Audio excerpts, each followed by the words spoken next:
Sudipta, AV নিউজে আপনাদের সকলকে স্বাগত। প্রথমেই চোখ রাখবো নিউজ হেডলাইন্সে। এবার আসছে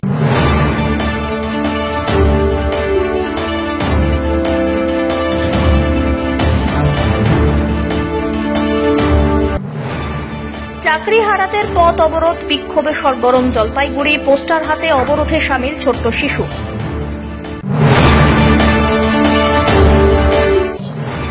নির্দিষ্ট বয়সসীমার আগে বিয়ের সিদ্ধান্ত, নাবালিকার বিয়ে রুখতে গিয়ে জনরোষের শিকার আশাকর্মীর, প্রতিবাদে সরব সংগঠন।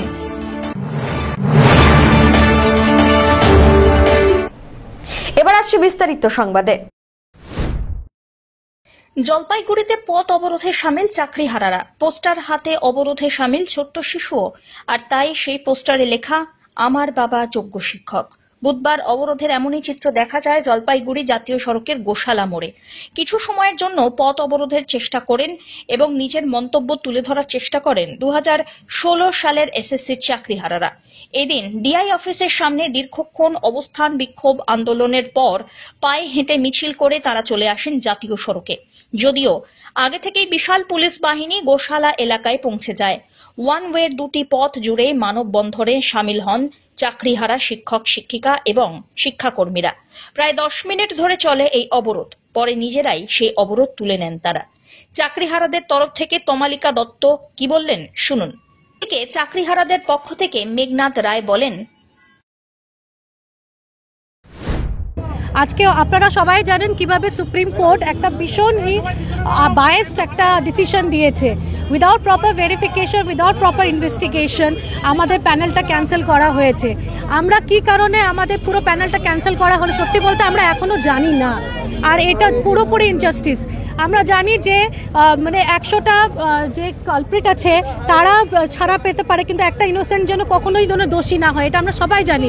কিন্তু আজকে কতগুলো ইনোসেন্ট লাইফস, কতগুলো ইনোসেন্ট ফ্যামিলি দেখুন কিভাবে ট্র্যাপে পড়ে গেছে, কিভাবে আমরা মুশকিলে আমরা প্রতিদিন কাটছি। আমরা জানি না কালকে কি ডিসিশন আসবে। তার জন্য আমরা একটা ডেপুটেশন দিলাম ডিআই ম্যাডামকে, অনারেবল ডিআই ম্যাডামকে একটা ডেপুটেশন দিলাম। আর আমরা চাই যে কমন পিপল আমাদের জলপাইগুড়ি ডিস্ট্রিক্টের পুরো পশ্চিমবঙ্গে সবাই যেন আমাদেরকে যেন সাপোর্ট করে। আমাদের প্রপার পুরোপুরি আমাদের যত প্রুফ আছে, আমাদের সব যোগ্য টিচারদের প্রুফ আছে, সবার OMR 9-10 OMR পাবলিশ আছে, আমাদের সমস্ত ডকুমেন্ট ভেরিফিকেশন হয়েছে। আপনারা যদি চান আপনারাও পেতে পারেন। এখন আমরা একটা হাইওয়ে অবরোধ করলাম, 10-15 মিনিটের অবরোধ করলাম, কাউকে কিছু ডিস্টার্ব না করে। প্রশাসনের হেল্প পেয়েছি আমরা, আমাদের পুলিশ হেল্প করেছেন, আমাদের করেছেন, সাপোর্ট করেছেন। আমরা অবরোধ করলাম যে আমরা আমাদের যেটা আমাদের ভিতরে চলছে, যেটা আমরা বলতে চাইছি, সেটা যেন সবাই কমন পিপল, কমন মাস যেন জানতে পারে। হাইওয়ে অবরোধ করলাম এবং আমাদের পুলিশ প্রশাসনকে সঙ্গে নিয়ে ওরা আমাদের যথেষ্ট হেল্প করেছেন। তো আমাদের দাবিটা একটাই যে সুপ্রিম কোর্ট আমাদের এখনো পর্যন্ত রায় খারিজ করলো, রিভিউ পিটিশন করার সুযোগ দিয়েছেন মাননীয় সুপ্রিম কোর্ট। তো রিভিউ পিটিশন তখনই আমাদের অ্যাকসেপ্ট হবে যদি আমাদের যোগ্য এবং অযোগ্যদের আলাদাভাবে লিস্টটা পাবলিশ করে এসএসসি থেকে বা সরকারের মাধ্যমে, তাহলেই আমাদের একমাত্র বাঁচার উপায়। এবার সরকার হয়তো চেয়েছেন যোগ্য অযোগ্যকে একসাথেই সুপ্রিম কোর্ট সিম্প্যাথি রায় দিয়ে বাঁচিয়ে দিবেন, যেটাই হচ্ছে সবথেকে বড় ভুল। এবং আমরা 7 বছর থেকে আজকে চাকরি করলাম, হঠাৎ করে আমাদের মাথায় এই বাস এসে পড়লো। আমরা কি করব এখন? আমরা কোথায় যাব? আমরা পথে নেমে এসেছি সবাই। আমরা তো যোগ্য শিক্ষক, আমাদের প্রমাণ আছে, ভ্যালিড প্রমাণ আছে আমাদের সবার কাছে। অযোগ্যের লিস্ট আর যোগ্যের লিস্ট সিবিআই তো দিয়েছে। সিবিআই এর কাছে এখনো আমাদের নামে প্রকাশ একদম জলজল করছে কারা যোগ্য কারা অযোগ্য, এবং তারা বলছে যে 12% ইন্টারেস্টে অযোগ্যদের টাকা ফিরিয়ে দিতে হবে। এটাই তো মজার কথা। তাহলে 12% ইন্টারেস্টে যাদের টাকা ফিরিয়ে দিতে হবে তারা তার মানে অযোগ্য জন্যই তাদের বলছে। আমাদের কিন্তু সেই কথাটা বলেনি। আমাদের সিবিআই লিস্টেও আমাদের নাম নেই, অযোগ্য লিস্টে আমাদের নাম নেই। রাস্তা অবরোধ করলাম, একটা সরকারকে বার্তা দিতে চাইলাম যে সরকার আমাদের জন্য যাতে ব্যাপারটা ভাবে এবং যোগ্য অযোগ্য লিস্ট খুব তাড়াতাড়ি, এবং সেটা যেটা সব থেকে বড় ব্যাপার সেটা হচ্ছে মিরর ইমেজ। মানে প্রথম আমরা যে OMR কপিটা পরীক্ষা দিয়েছি, সেই কপিটার প্রথম যে স্ক্যানার কপি সেটা হচ্ছে মিরর ইমেজ। ওটা যদি কমিশন বা এসএসসি সরকার বা এসএসসি সুপ্রিম কোর্টে পাবলিশ করতে দিতে পারে, তাহলেই কিন্তু আমাদের এই কেসটা অনেকটাই জিতার সম্ভাবনা থাকবে। আমাদের কিন্তু আমরা 99.99% আমাদের কেসটা আমাদের পক্ষে নেই, 0.01%-এর জন্য জাস্ট আমরা এই লড়াই লড়ে যাচ্ছি, যাতে আমাদের এখান থেকেই জয় আনতে ছিনিয়ে নিতে পারি। সব্যসাচী মজুমদারের রিপোর্ট।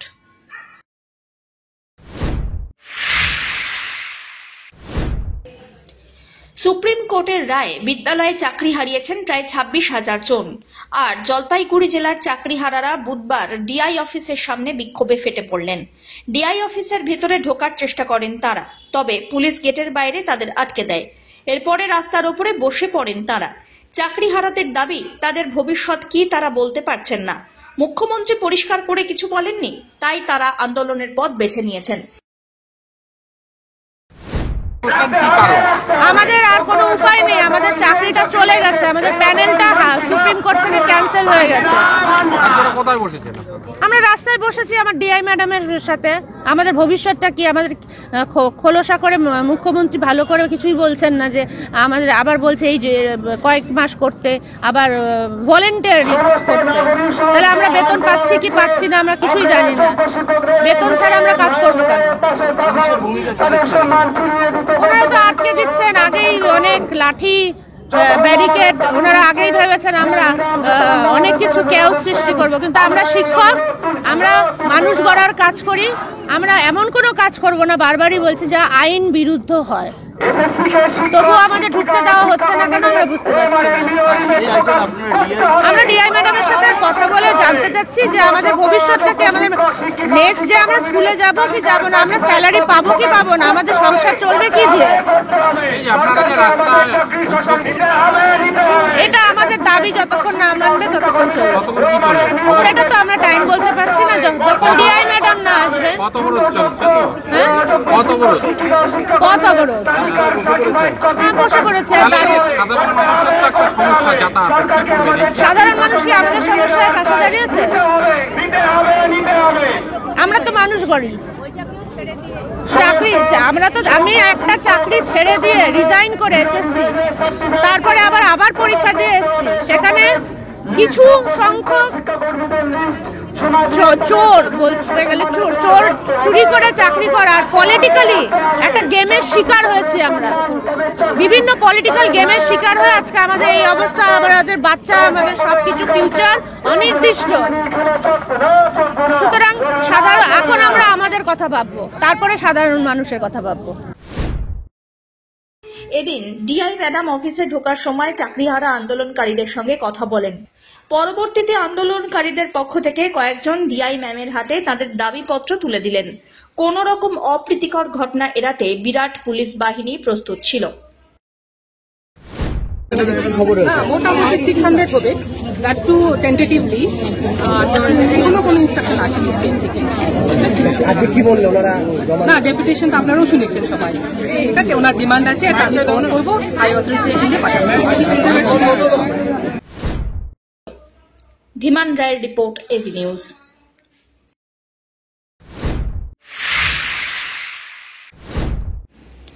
নির্দিষ্ট বয়সসীমার আগেই নাবালিকার বিয়ের সিদ্ধান্ত পরিবারের। পরামর্শ দিতে গিয়ে আক্রান্ত আশাকর্মী। প্রতিবাদে জলপাইগুড়ির রাজগঞ্জ বিডিও অফিসের সামনে বিক্ষোভ আশাকর্মীদের। গত 7 তারিখ এলাকার এক নাবালিকার বিয়ে স্থগিত রাখার পরামর্শ দিয়ে আক্রান্ত হন আশাকর্মী মালবিকা রায়। তাকে এবং তার পরিবারকে মারধরের পাশাপাশি বাড়ির গবাদি পশুদেরও ছাড়েননি নাবালিকার পরিবার। পরে পুলিশ গিয়ে তাদের উদ্ধার করে। ঘটনার প্রতিবাদে এদিন বিক্ষোভে সামিল হন আশাকর্মীরা। অভিযুক্তদের গ্রেপ্তার এবং কর্মক্ষেত্রে নিরাপত্তার দাবি জানিয়েছেন তারা। আমি ওই বাড়িতে যাইনি, গেছিলাম, আমি খবরটা শুনছি। তারপরের দিনে বাবা মাকে পাইনি, তখন তারপরের দিন আমি বিকাল 5টার সময় ওর বাবার দেখা হয়। বাবাকে বলি যে বাবা, তোমার মেয়ে তো আর 4-5 মাস বাকি আছে, তা তখন 4-5 মাস বয়সটা হোক, তখন মোহরটা করে দিস, কেননা আমার গ্রামে এরকম অনেক সমস্যা হয়ে আছে। মা বাবা এখন মেয়েকে নিয়ে পুরা ঝামেলায় পড়ে আছে। এই সমস্যাটা হয় বিয়ের পরেই, তো তোমাদের মোহর হওয়ার সাথে সাথে তো তোমরা মাগুলো তো বাপের বাড়ি থেকে প্রেগনেন্ট হয়ে চলে আসে, তাহলে মোহরটা না করে দেওয়াটাই ঠিক আছে। তোমার ওই বাড়িতেই বিয়ে ঠিক হয়েছে, ঠিক আছে, শুধু বয়সটা হোক তখন বিয়ে দিও। কেন গরিব মানুষ তুমি এই সমস্যা কেন পড়বা পরবর্তীতে, এই বলছি। এই অবধি ঠিক ছিল। তো বাড়িতে চলেছে। তার 7 তারিখ সন্ধ্যার সময় 4-5 জন আর মেয়ের বাবা এসে চিল্লাতে আমার বাড়িতে ঢোকার পরে আমি কী হয়েছে বাবু, কি ব্যাপার? ও মেয়ের বাবা বলতেছে কি, অকথ্য ভাষায় বলতেছে, আমার মেয়ের বিয়ে ভেঙে দিছিস, তোমার মেয়েকে বের করে দাও, আর তোমার মেয়েকে আমি নিয়ে গিয়ে মোহর করব, তোমার মেয়েকে নিয়ে খেলা হবে, তোমাকে আমি জবাই করে দিব। তারপরে এই আমি না বসো কি এরকম করে কেন করতেছো, অত চিল্লাহাল্লা কেন করো, দাঁড়াও। এই যখন আমি একটু এরকম করে হাতটা আগাইছি, আমার হাত ধরে টেনে হিসড়ে বাইরে নিয়ে বেরোচ্ছিল, তখন চিল্লাইছি। পুরা চিল্লানোর পরে আমার পাশের বাড়ির দিদি ছিল, ভাস্তা ছিল, ও আসে দেখে যে এই পরিস্থিতি। ভাস্তা আমাকে আগলে ধরে। আমি তো আগে থেকে দুটা অপারেশন, শরীরের শারীরিক অবস্থা এমনি খারাপ, এই পরিস্থিতিতে তাও আমি যতটুকু পারি ততটুকুই ফিল্ডে পরিষেবা দিই। তারপরে হচ্ছে আমার ভাস্তার উপরে পুরা মারধর যায়। আমার তো শারীরিক সমস্যা হয়েছে, অপারেশনে যেটা আছে ওটা স্পাইনাল কর্ডের অপারেশন, অ্যাপেন্ডিসাইটিসের অপারেশন হয়েছে, এটাও সমস্যা এখন হচ্ছে। এই হিসাব মতো আমার যা শারীরিক অবস্থা, এই হিসাবে আমাকে হসপিটালাইজড হওয়ার দরকার। এখন কি করতে চান? আমি বলতেছি যে যেহেতু আমার ফ্যামিলি মেম্বার হতে যারা আমাকে রক্ষা করেছে, তাদেরকেও প্রাণে মাইরে ফেলার হুমকি দিছে, যেখানে পাবে সেখানে মারবে, আমাকে ফিল্ডে যেতে দিবে না, যেখানে পারবে সেখানে মারবে। তারপরে পরিবার, হ্যাঁ, ফ্যামিলি মেম্বার ছিল। তারপর হচ্ছে যারা দোষী, হ্যাঁ নাম তো দেওয়াই আছে, কাগজে দেওয়া আছে এখানে আছে। অবশ্যই কালকে স্যারকে জানানো হয়েছে, ওদিনকে ডায়েরি করা হয়েছে। আজ অবধি 2 জন অ্যারেস্ট হয়েছে, এখনও অবধি 2 জন অ্যারেস্ট হয়েছে। বাকি আরও যে বাকি দোষীগুলো আছে ওদের উপযুক্ত অ্যারেস্ট করে শাস্তির ব্যবস্থা করতে হবে। না হলে পরে আজকে আমার হয়েছে, পরশুদিন অন্য দিদির উপরেও, আশা দিদির উপরেও এটা হবে। আর ফিল্ডে তো আমাদের কাজ করতে হবে, আমাদের তো সরকারের অনুমতি আছে যে এটা আমাদের কাজ করতে হবে। তাহলে পরে এখন আপনারা চাচ্ছেন দোষীদের শাস্তি হোক? অবশ্যই এই শাস্তি উপযুক্ত শাস্তি না ভবিষ্যতে এরকম যেন ঘটনা না ঘটে। পিনাকি শীলের রিপোর্ট, এভি নিউজ।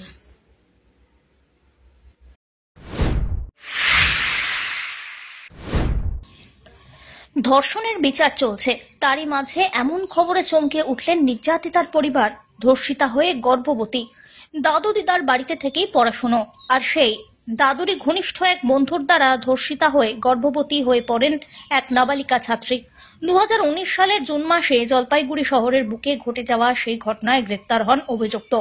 মামলায় 11 জনের সাক্ষ্য গ্রহণ শেষে বুধবার সাজা শোনায় জলপাইগুড়ির পক্সো আদালত। অভিযুক্ত মনকা মাহাতো 25 বছর সশ্রম কারাদণ্ডে দণ্ডিত হয়েছেন। 1 লক্ষ টাকা জরিমানা হয়, অনাদায়ে আরো 2 মাস কারাদণ্ড। একই সঙ্গে নাবালিকার পরিবারকে 5 লক্ষ টাকা সাহায্যের জন্য ডিস্ট্রিক্ট লিগ্যাল সার্ভিস অথরিটিকে নির্দেশ দেন বিচারক। আজকে বিশেষ পক্সো আদালতের বিচারক মাননীয় রিন্টু সুর একটা মোকদ্দমায় রায় ঘোষণা করেছেন, যেটা উমেন থানার কেস। এটা 3/6/2019 তারিখে এই অভিযোগ দায়ের করেছিল ভিক্টিম গার্লের মা। এই ঘটনাটা হচ্ছে একটু অন্যরকম অন্যান্য কেসের থেকে। এটা হচ্ছে মেয়েটি স্কুলে পড়াশোনা করত এবং জলপাইগুড়ি শহরে সে তার দিদিমা এবং দাদুর কাছে থাকত। তার মা এবং বাবা এবং অন্যান্য ভাইরা অন্য জায়গায় থাকত। মেয়েটি একদিন তার বাড়িতে যায় এবং বাড়িতে গিয়ে তার শরীরটা ভীষণ খারাপ, এই কথা তার মাকে জানায়। তার মা তাকে দেখে ডাক্তারের কাছে নিয়ে যায় এবং ডাক্তারের কাছে নিয়ে যাওয়ার পরে ডাক্তার মেয়েটিকে পরীক্ষা করে দেখতে পায় যে মেয়েটি 7 মাসের অন্তঃসত্ত্বা। তখন তার মা বাবা মেয়েটিকে চেপে ধরে। তখন মেয়েটি তাকে জানায় যে তার দাদুর বাড়ি থাকাকালীন তার দাদুর এক বন্ধু, যে হচ্ছে দাদুর পাশেই বাড়ি, সে তাদের বাড়িতে সবসময় যাতায়াত করত এবং তার দাদু দিদিমা যখন বাড়িতে থাকতো না সেই সময় সে তাকে তার বাড়িতে আসতো। বাড়িতে এসে তাকে ভয় দেখিয়ে মেয়েটিকে তার সঙ্গে একাধিকবার তার সঙ্গে শারীরিক সম্পর্ক। এবং তার ফলে মেয়েটি গর্ভবতী হয়ে যায় এবং মেয়েটি বাড়িতে গিয়ে পরীক্ষা করার পর যখন কনফার্ম হয় যে সে গর্ভবতী, তার মা তার নিজের মাকে জানায় ঘটনার কথা এবং তারপর ওমান থানাতে একটা অভিযোগ দায়ের করে। এই কেসে অভিযোগ পাওয়ার পরে মেয়েটির ডাক্তারি পরীক্ষা করা হয়, মেয়েটির একটি বাচ্চার জন্ম হয় পরবর্তীকালে এবং এই আসামিকে পুলিশ অ্যারেস্ট করে সঙ্গে সঙ্গে, তাকে কোর্টে পাঠিয়ে দেয় এবং পক্সো ধারায় তার বিরুদ্ধে মামলা শুরু হয়, চার্জশিট দাখিল হয় এবং চার্জশিট দাখিলের পর তার এগেনস্টে পক্সো ধারায় চার্জ গঠন হয় এবং এই কেসে টোটাল 11 জন সাক্ষী তাদের সাক্ষ্য প্রদান করে এবং সাক্ষ্য প্রদান করার পরে উভয় পক্ষের সওয়াল জবাব শোনার পরে আজকে এই কেসের আসামিকে পক্সো ধারার সঙ্গে সঙ্গে 376(2)N ধারা মতো দোষী সাব্যস্ত করে 25 বছরের সশ্রম কারাদণ্ড, 1 লক্ষ টাকা জরিমানা, অনাদায়ে আরও 2 মাসের সশ্রম কারাদণ্ড ঘোষণা করেছেন এবং ভিকটিমকে 5 লক্ষ টাকা ক্ষতিপূরণ দেওয়ার জন্য ডিস্ট্রিক্ট লিগ্যাল সার্ভিস অথরিটিকে অর্ডার করেছে। পিনাকি শিলের রিপোর্ট, এভি নিউজ।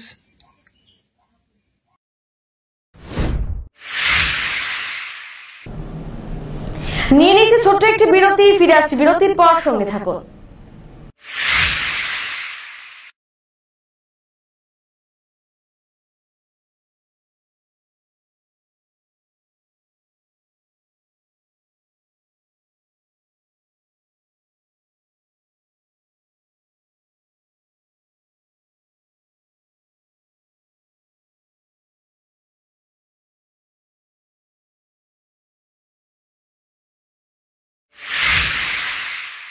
এখন বিশেষজ্ঞ চিকিৎসকেরা নিয়মিত বসছেন লাইফলাইন উকিলপাড়া জলপাইগুড়িতে। এখানে সোম থেকে বৃহস্পতিবার বিকেল 5টা থেকে নিয়মিত বসছেন চর্মরোগ বিশেষজ্ঞ ডাক্তার কোকে পটম। বুধবার ও বৃহস্পতিবার 2:30টা থেকে বসছেন ডার্মাটোলজিস্ট ডাক্তার শাইনি দত্ত। সোমবার ও শুক্রবার বিকেল 4টে থেকে নিয়মিত বসছেন নাক কান গলার বিশেষজ্ঞ ডাক্তার সঙ্গীত প্রকাশ। মঙ্গলবার ও শনিবার দুপুর 12টা থেকে বসছেন অর্থোপেডিক ডাক্তার অভিষেক মল্লিক। বিস্তারিত জানতে আজই যোগাযোগ করুন লাইফলাইন উকিলপাড়া জলপাইগুড়ি। ফোন করুন 7585820375 এই নম্বরে। ফিরে এলাম বিরতির পর। চা বাগানে জল দিতে গিয়ে বজ্রপাতে মৃত্যু হলো এক যুবকের। বুধবার ঘটনাটি ঘটেছে জলপাইগুড়ি সদর ব্লকের বেরুবাড়ি গ্রাম পঞ্চায়েতের পরেশনগর কুড়িপাড়ার চা বাগান এলাকায়। পুলিশ সূত্রে খবর, মৃত যুবকের নাম বিশ্বজিৎ অধিকারী, বয়স 29 বছর। বুধবার সকালে আকাশ মেঘলা করে হালকা বৃষ্টিপাত শুরু হয় জলপাইগুড়িতে। বিশ্বজিতের পরিবারের দাবি, সকালে আকাশ ছিল মেঘলা, সেই সময় হালকা বৃষ্টিপাতের সঙ্গে হচ্ছিল বজ্রপাত। চা বাগানের ভিতরে বজ্রপাতে গুরুতর জখম হন বিশ্বজিৎ। সকলের নজরে আসতেই সেখান থেকে তাকে উদ্ধার করে জলপাইগুড়ি সুপার স্পেশালিটি হাসপাতালে নিয়ে আসা হয়। পরীক্ষা নিরীক্ষার পর চিকিৎসকরা বিশ্বজিৎকে মৃত বলে জানিয়েছেন। এই ঘটনাকে কেন্দ্র করে গভীর শোকের ছায়া নেমেছে এলাকায়। তরতাজা যুবকের এমন ভাবে মৃত্যুর ঘটনায় হতবাক পরিবারের সকলেই। বিশ্বজিৎ অধিকারী আমার ভাইরা ভাই, ওনার বয়স হচ্ছে 29 ইয়ার্স। আজকে সকালবেলা মোটামুটি 9টা থেকে 9:30 নাগাদ গিয়েছিলেন বাগানে জল দিতে, চা বাগানে। সে সময় হঠাৎ করে বিদ্যুৎ পড়ে আর কি, বৃষ্টিপাতে পড়ে বজ্রপাত। তো তারপরে হঠাৎ করে পড়ে যাওয়ার পর কি হচ্ছে, এখন ওনার গায়ে পড়ছে না সাইডে পড়ছে সেটা তো জানি না। তারপরে কিছুক্ষণ পরে বাড়ির কিছু লোক দেখে যে উনি ওখানে পড়ে আছে, ওই বাগানের ওখানেই পড়ে আছেন, নদীর চা বাগানে নদীর ধারে আর কি, ঠিক আছে, পড়েছেন। তো এবার যখন দেখা গেল যে সবাই মিলে ট্রাই করলো যে কি হয়েছে না হয়েছে, হয়তো এমনি অজ্ঞান তো থাকতে পারেন, তো দেখা গেলো যে অজ্ঞান অবস্থায় না, উনি পুরোপুরি চেতন হারিয়েছেন। তারপরে পরে তো 10 তলায় আনা হয়েছিল, 10 তলায় আনার পর দেখা গেলো উনি কিছুক্ষণ আগে না যখন নিয়ে আসে তখন মোটামুটি 1টা দিকে নাগাদ আনা হয়েছিল, 1টার দিকে সকালে, মানে দুপুরে 1টার দিকে আনা হয়েছিল। তখন আনার পরে এখানে এসএসজি করা হয়, এসএসজি করার পরে রিপোর্টে ধরা পড়ে যে উনি মারা গেছেন।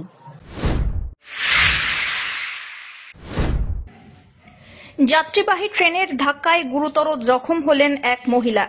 বুধবার দুর্ঘটনাটি ঘটেছে ডুয়ার্সের চালসা রেলওয়ে স্টেশন সংলগ্ন এলাকায়। আহত মহিলার নাম মায়া দেবী ভুজেল। তিনি চালসা এলাকার বাসিন্দা।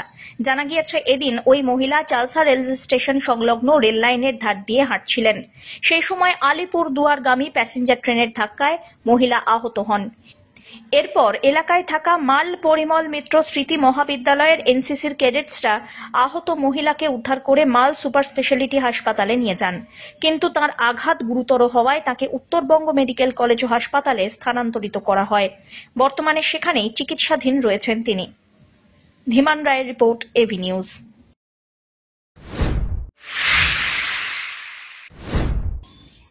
আচমকাই আবহাওয়ার পরিবর্তন। মঙ্গলবার রাত্রি থেকে একাধিক এলাকায় শুরু হয় বৃষ্টি। বুধবার সকালবেলায় জলপাইগুড়িতে মুষলধারায় বৃষ্টি শুরু হয়, যার জেরে তাপমাত্রার পারদ নেমে যায় অনেকটা। গত কয়েকদিন ধরে হাঁসফাঁস গরমে দুর্বিষহ অবস্থা। বৃষ্টিতে স্বাভাবিক জীবনযাত্রা ব্যাহত হলেও স্বস্তিতে ছিল সাধারণ মানুষ। আগামী শুক্রবার পর্যন্ত বৃষ্টির পূর্বাভাস দিয়েছে আবহাওয়া দপ্তর।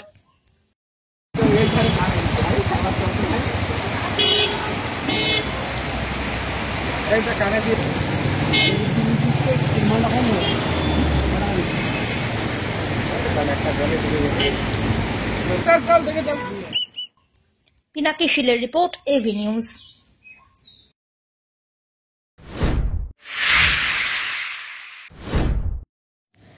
শ্রমিক, কর্মচারী, শিক্ষক, অশিক্ষক কর্মীদের যৌথ মঞ্চের আহ্বানে 9 দফা দাবিতে অবস্থান আন্দোলন অনুষ্ঠিত হল জলপাইগুড়িতে।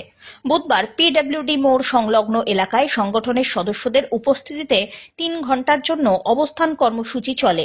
দাবিগুলোর মধ্যে রয়েছে বকেয়া ডিএ আর ডিআর অবিলম্বে প্রদান, স্বচ্ছতার ভিত্তিতে সব শূন্য পদে নিয়োগ, অস্থায়ী কর্মচারীদের নিয়মিতকরণ, প্রতিহিংসার বদলি রোধ, WPHS প্রকল্পে সার্বিক অন্তর্ভুক্তি সহ জেলার সব বেসরকারি নার্সিংহোমে উক্ত প্রকল্পের ক্যাশলেস সুবিধা প্রদান, চা বাগানে শ্রমিকদের ন্যূনতম মজুরি প্রদান, বাগান এলাকার জমি রক্ষা সহ বিভাজনের রাজনীতি বন্ধ করে গণতান্ত্রিক পরিবেশ পুনরুদ্ধার।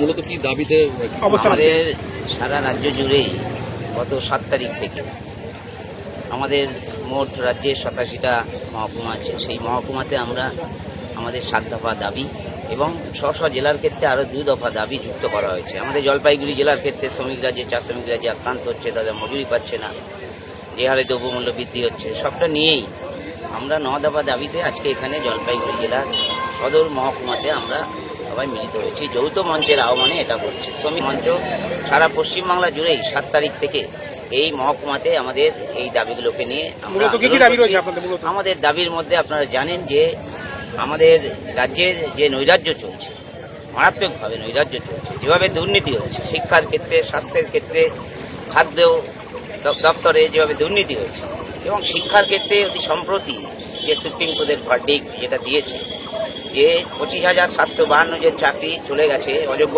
যোগ্য আলাদা করতে পারলো না, যারা দুর্নীতি করেছে তারা এখনো জেলে রয়েছে। শিক্ষা ব্যবস্থাটাই পুরো জেলে, আপনারা জানেন, শিক্ষামন্ত্রী সহ যে যারা দুর্নীতি করেছে, যে কোটি কোটি টাকার দুর্নীতি, 10 লক্ষ 15 লক্ষ 20 লক্ষ টাকা দিয়ে তারা মাধ্যমিক উচ্চ মাধ্যমিক স্তরে, এবং টেটেও দুর্নীতি হয়েছে, সেটা নিয়ে আগামী দিনে কোর্টে মামলা হয়েছে, সবটাই আপনারা জানেন।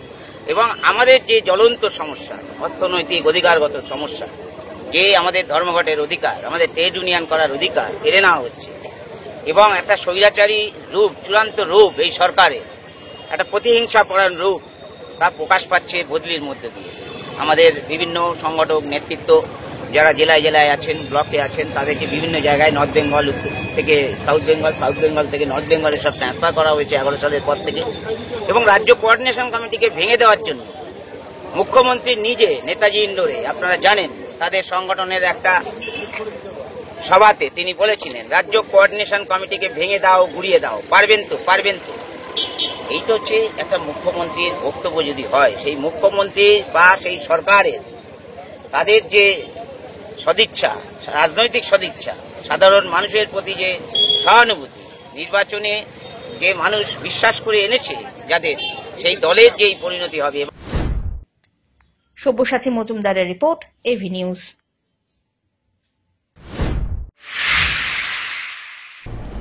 শেষ করবার আগে নিউজ হেডলাইন্স আরো একবার।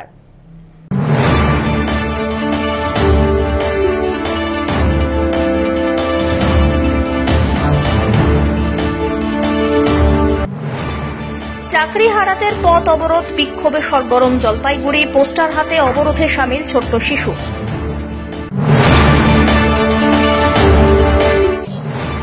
নির্দিষ্ট বয়সসীমার আগে বিয়ের সিদ্ধান্ত, নাবালিকার বিয়ে রুখতে গিয়ে জনরোষের শিকার আশাকর্মী, প্রতিবাদে সরব সংগঠন।